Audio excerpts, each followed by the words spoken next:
I got a quick question for you. So, did you know that if you were born in countries such as Lebanon, Egypt, Iran, Iraq, Israel, Morocco, Syria, and Yemen, what do you think the federal government classifies you as far as the U.S. Census? Right? So, Egyptians, Iranians, Iraqis, Israelis, Palestinians for that matter, Morocco, Moroccans, Syrians, and people from Yemen, what do you think they're categorized? What's their racial identity? Well, in the U.S. government, people who are from the Middle East and North Africa, according to the U.S. Census, are classified as white, right? And it's interesting because there is now a push by people from those various origins. The New York Times just did a study not too long ago.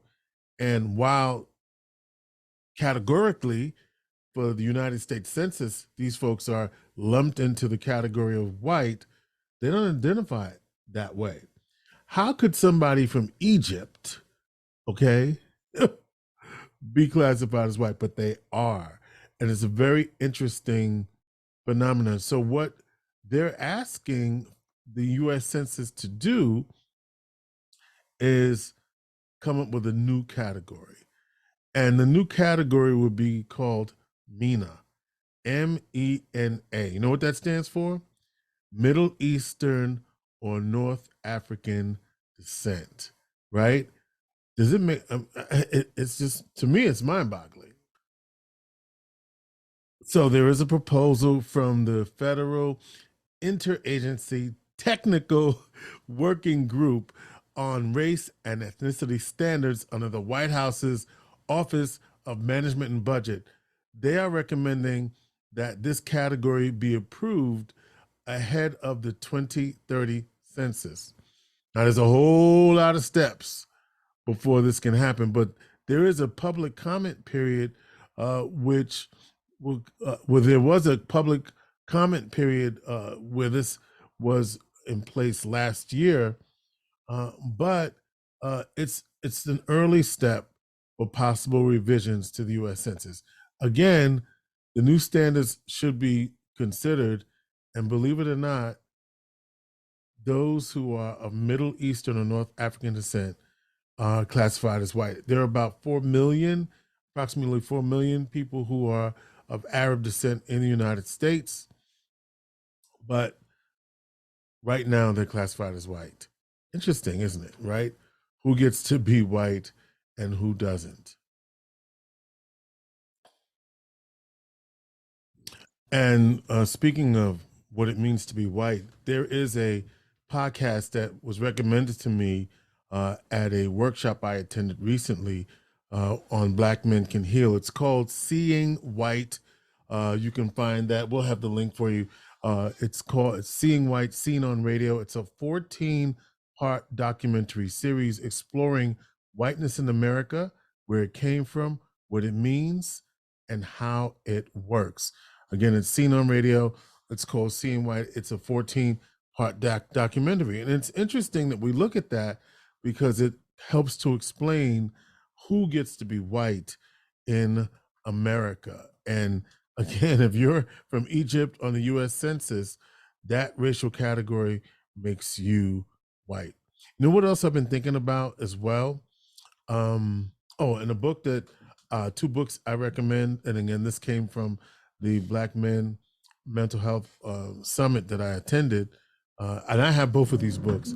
One is called Stolen Legacy, and the other one is called Before the Mayflower by Lerone Bennett Jr. And what does that mean? Well, Before the Mayflower is a book. By the way, this is March, so we're celebrating Black History. Before the Mayflower is a book that really documents the presence of Africans in America, or what is now called America, before Columbus, right? There's also a book, Ivan Van Sertima, They Came Before Columbus. And so there are so many different ways for us to challenge ourselves when it comes to history. Now, let me get this straight, because I think this is a really important piece of information as well. We must, as a community, right now more than ever, continue to educate our own children. That means showing up in the schools. That means showing up in the communities, wherever we can, and wherever we can lend our voice to. In our own homes, it begins first. We got to educate our children because we are raising a generation for those who we're raising a generation. We are the benefit of we are the, what do you call it? I call ourselves the children of the dream. We're the children of the dream, and we're raising a generation that we're not educating in the way that we learned, right? We didn't have any choice to learn. So when we talk about literacy, it may be time for us all to go back to school and to really revisit some of our own history. And it begins in our own family. And I was really thinking about this. I called my cousin because I have my oldest living relative on my father's side, Aunt Nettie, and I called my cousin Bonzo and I said, listen, I want to sit down and interview Aunt Nettie. And I want to learn not only about her life, but I want to learn about her parents, who I never got to meet, and her perception of her brother, her next to youngest brother. Well, she had four brothers, and two sisters. Okay. And I want to hear her story. I want to hear her documented history while she's still here. So I'm going to film it, and we're going to have it as far for our family treasures. And I just think that right now, if you've got somebody in your family who is a elder, who is the matriarch or patriarch of the family, sit down with them, get a tape recorder, get a book, and have them tell tell their story. Here's why this is important, because when we think about our own stories, we don't have them. Like right now, my grandfather, whose name is James Henry Singleton, my uncle, I have no idea where to locate any of my family on my mother's paternal side. And then even less so on my mother's maternal side. I have more connection to them, but who are the Singletons and where are they? And what is the line from my grandfather and he had a sister? Where does the line go? I don't know, right? And when I was 12 years old, when my grandfather died, I didn't think to, sit down with him and get this information. So this is important for you for if you in your families, this is important for you in communities, whether you have a cousin, an aunt, a grandmother, grandfather, because we won't have them forever, folks. And so it's really important that we capture our own histories and then pass it down so we can know who we are. My father for the family did like a family tree to help us to know who we are and where we come from. And can I just be vulnerable for a little bit? When I grew up, I I was ashamed of my name because people made fun of it. You Kilpatrick, you Irish, you all of this and that, right? And then they messed it up. Fitzgerald, Fitzpatrick, Kirkpatrick, Fitzroy. I mean, please. But it was when I got around my family and heard the pride, and there was no shame in it, right? But as a kid, you don't know any better, right? But to teach that pride and to be around my family with that pride, that really meant a lot to me.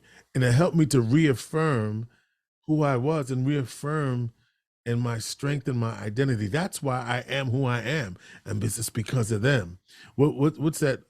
There's something on the internet called "Because of Them We Are," and so this train of thinking started for me looking at the story about those who are Egyptian being classified as white, right?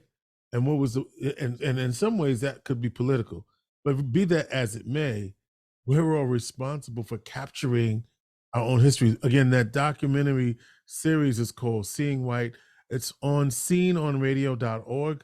Seenonradio.org is a 14-part series. Again, we'll have the transcript for you. There's a study guide. There's a whole lot of um, support, study guides, a lot of things that go along with that. So I just want to, we got to educate ourselves, people. This, we talk about this election, and you know what my concern is, when we think about identity and race and so forth and so on. Let's think about what we've been witnessing now.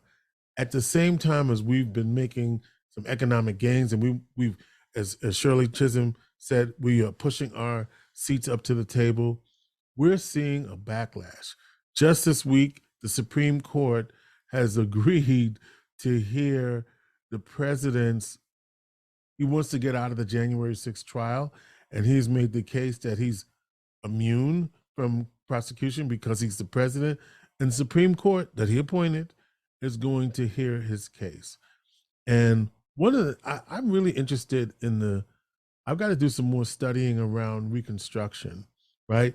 And that period, because I wasn't there, right? I wasn't there. But think about the period of Reconstruction, right? We elected blacks to the Senate at the time.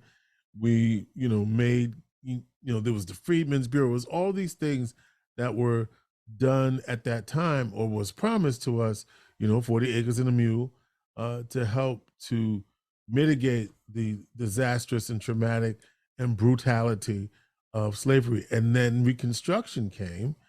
And then right after Reconstruction, guess what we got? Jim Crow, right? Legalized segregation, legalized, as as Isabel Wilkinson would say, legalized caste in this country. You are legislatively a second-class citizen. A citizenship, by the way, that had to be amended through the Constitution, right? Y'all know that, right? We didn't even have citizenship in the country that we built. Y'all don't know this. Y'all don't know your history. So here's what I'm saying to you. My fear, maybe it's irrational. You can say what you.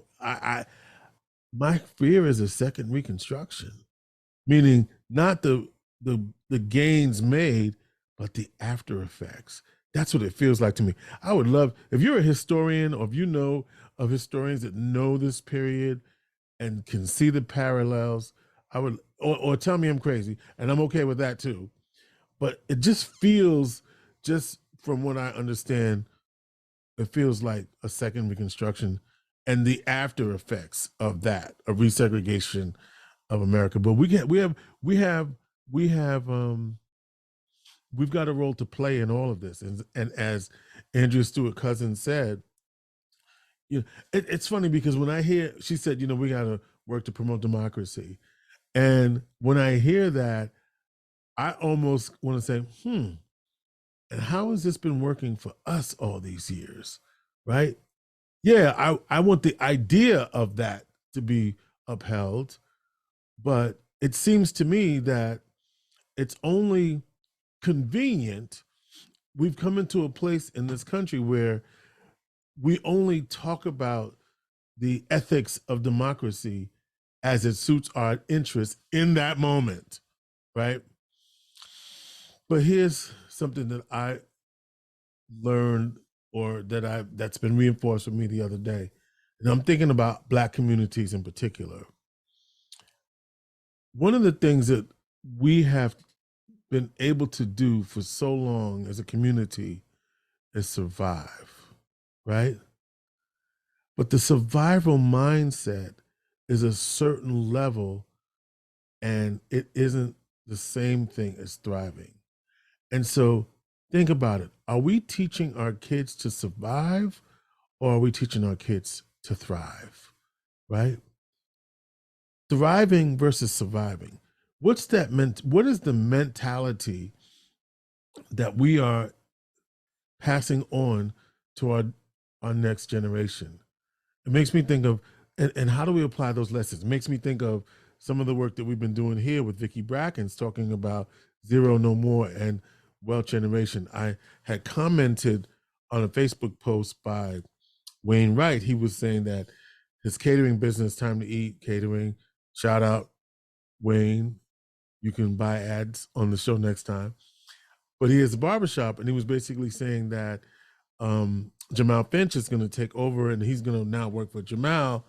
And I commented that I love to see the transfer of wealth, or the potential transfer of wealth in our community. We need to do that more, right? Because many of the places in our community where we do business, either we're not figuring out how to make those businesses thrive. So I like it. And barbers do this all the time. Chinese restaurants do this all the time. We don't know it. They'll change up in a minute and don't tell you nothing, right? Number 44, whatever it is you're ordering, right? So this is something that we can continue to do to make our community successful. And I want you to think about this, right? As we think about the work we do, if we have access to certain positions, if we have access to certain opportunities, what does your access mean for others if we're not bringing other people along? Are we lifting as we climb, right? If you're in a position to create opportunities for other people who are qualified, let me get that right. But if you're in a position to open up a door, then open the door. Don't keep it all to yourself. Open the door and let some other folk in. That's how we build wealth in our community. If you have an opportunity and you're not, I love, who is it? Chanel Dawson has the business Access Global, right?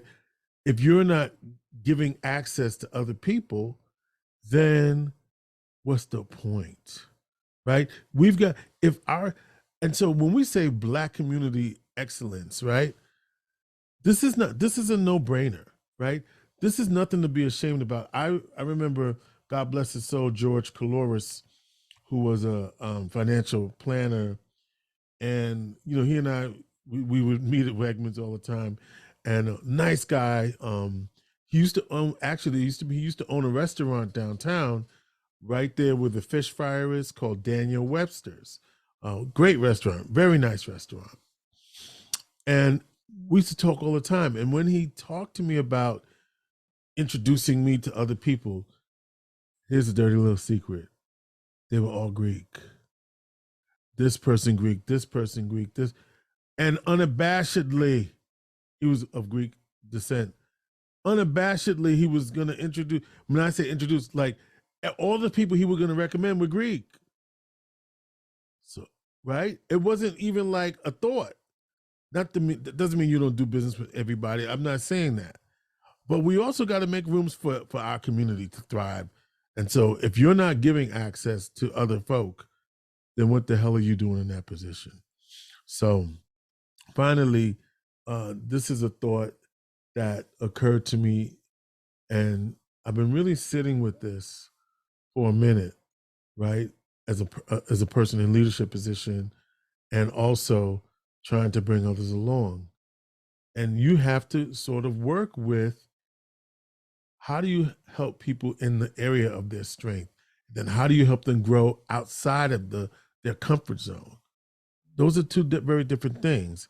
And so the thing that's playing with me in my head right now is that whatever you're gifted in, you hear this saying, your gifts will make room for you.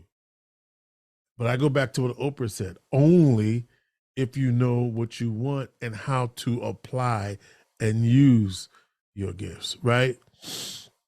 And so I'm hoping that, even going back to where we started, which was, how do we educate our children so that they understand how they can use their gifts, and how we as a community, as a Black community, as a Pan-African community, how do we grow and prosper and thrive? We got to get out of the survival mindset. And that's hard for a lot of us, right? Because we grew up we grew up that way. But if we're to create the next generation of wealth, to transfer it through the next generation, we've got to make some decisions differently. We have to practice it differently. And in doing so, we can make a difference not only in this world, but in our communities. All of this starts at home, though, right? So whatever you can do, if you got a minute to read to somebody, you know, Black History Month, everybody was in demand. March, today is March. This is March now, right? Guess what? It's still Black History. I got this at Martha's Vineyard. Can you see this? It's a 2024 Black Facts calendar, okay? And so for today, I'm gonna open up the calendar and it'll have for, today, this is August. I'm sorry, August. I turned to August and sometimes you gotta just shut up because I said exactly what came out of my mouth. So I've been giving you some quizzes, right? So on to today's topic is name 2 African American women who revolutionized the care and treatment of Black women's hair. Name 2 African American women who revolutionized the care and treatment of Black women's hair. So Black History Month, 24/7, 365, we'll have the answer in our next set. Well, before the end of the hour, we'll have our answer there. So there you go. I appreciate you and I love you. Oh, and by the way, shout out again to Rachel Johnson and the crew at the Half Hood, Half Holistic. I had a good time. And there's more to come on that. And whether it's black male mental health. Listen, sisters. When y'all have everything that's just for you, we don't say nothing about it. We don't try to go to the thing. We don't try to, ladies' night out, Galentine's Day. We don't try to interrupt. What do you call it? Not interrupt. We don't try to bogart and get in there. I don't know what the word is. But in other words, let us have our space. Or what about this? We need a space. Come on. Oh, well, y'all got this and that. We need a space. So more to come on that. And I know when we say mental health, it sounds so ooh, but really what we're talking about is, brother, are you all right? For real, for real. Brother, what's going on? This happened this week. I reached out to a brother. I said, yo, man, it's been a minute. I miss you. What's going on? And then brother unloaded and said, whoa, boop, boop, boop, boop, boop, boop, boop, boop. It was like he had a shotgun. It was like, well, this is what's going on. I was like, whoa, we got to stay in touch with each other. And I'm saying that because that was a whole lot. And where was I while all of that was going on? Right? Stay in touch with your people. Omega Psi Phi Fraternity Incorporated has this initiative called Brother, You're on My Mind. And so every Wednesday, you're supposed to tap in. It may be more than that, but every Wednesday, you're supposed to call a brother and simply say, brother, you on my mind. And so I'm challenging you today. So today, whenever you see this, pick up the phone and call or text. So listen, let me just get something straight here. I ain't a text guy. I mean, I will text, but you need to call me, and I will pick up the phone. I'm not one of these blah blah blah blah blah blah blah and all that. I'm still from that generation. We need to talk. We need to talk. If I have the time, I know it's very convenient. We have the devices. We can just, check in and tap in. I need a call. I'm that one. Yeah, I need a call. Now, the other piece of that is if I got to get off the phone, read the cues, okay? Read the cues. All right, well, good catching up. Talk to you soon, okay? That means it's time to go. But anyway, that's probably why some of y'all text. But make room in your life for people who you care about, who you haven't heard from in a minute. Check in on them. You never know how that might make them feel and how they might need it and don't know how to express it. That's really what this is about. I'm giving you permission Women do this much easier than we do, but I'm giving you permission to reach out and touch another brother so that we can all be well together. Lift as we climb, people. That's what I'm talking about here on George Kilpatrick, Inspiration for the Nation.